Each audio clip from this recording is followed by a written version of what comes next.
dipersembahkan oleh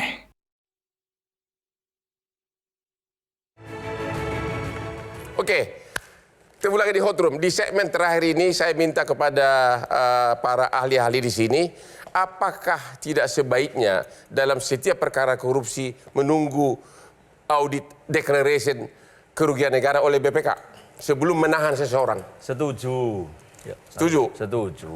Ya, Lebih terus? sempurna begitu. Lebih Kan itu. sempurna. Tapi kan juga tidak ada larangan. Sambil jalan memproses itu gitu. Karena ada juga yang pra peradilan dikabulkan belum ada kerugian, tapi juga ada pra peradilan yang ditolak meskipun dengan dalil juga belum ada perhitungan kerugian negara BPK. Nah, Jadi itu yang disebut sebagai draconian law. ya, Apa itu? Draconian law itu adalah suatu bagaimana menggunakan instrumen hukum untuk menakut-nakuti. Ya. Oke. Nah, itu dalam teorinya kita sebut draconian law. Jadi sebenarnya kita ini kalau mau menggunakan instrumen hukum, maka di situ diajarkannya harus menghormati hukum acara. Kenapa? Karena hukum acara itu adalah jantungnya daripada penegakan hukum. Jantungnya keadilan. Ketika hukum acara tidak ditegakkan ya bersama dengan penegakan hukum itu, maka itu sudah masuk dalam kategori draconian law. Nah, ini harus hati-hati, dan yang tadi saya bilang bahwa multiplier effect dari perbuatan ini juga itu harus diperhitungkan juga. Nah, ini yang saya ngelihatnya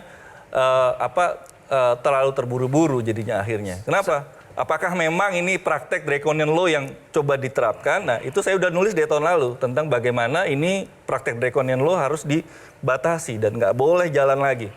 Dan itu harus dilakukan sesuai dengan mekanisme. disclaimer, saya setuju itu. Kan saya tidak membela Kejaksaan Agung sebenarnya kan gitu kan. Saya setuju memang Saya nggak kerugian bilang negara itu Pak Boy bela Kejaksaan. Lah ya makanya. Saya bilang, Tapi tadi yang ini udah disampaikan, mestinya dipanggil Kejaksaan Agung ke sini untuk menjelaskan itu Jadi gitu. bukan- Jadi menjadi kita berdua jadi seakan-akan pada sesuatu diametral. hal yang tidak dilarang bukan berarti itu boleh dilakukan. Tetapi suatu yang salah bukan berarti itu boleh, kemudian itu tidak diapa-apakan, itu menjadi benar. Nggak boleh. Suatu hal yang salah itu nggak boleh dilakukan kembali, dan itu harus jadi pelajaran. Nah, itu Dan kita memang berpikir restoratif. saya namanya. sudah mendengar dimanapun hukum acara adalah justru hukum acara itu adalah tugasnya mengontrol aparat agar menegakkan hukum dengan Di benar. situ keseimbangan tidak antara hak sewenang-wenang. dengan wewenang. Gimana Pak Dalimunte? Dan tidak sewenang-wenang. Tidak Jadi gini, sewenang-wenang. ya, Jelajahi cara baru mendapatkan informasi. Download Metro TV Extend sekarang.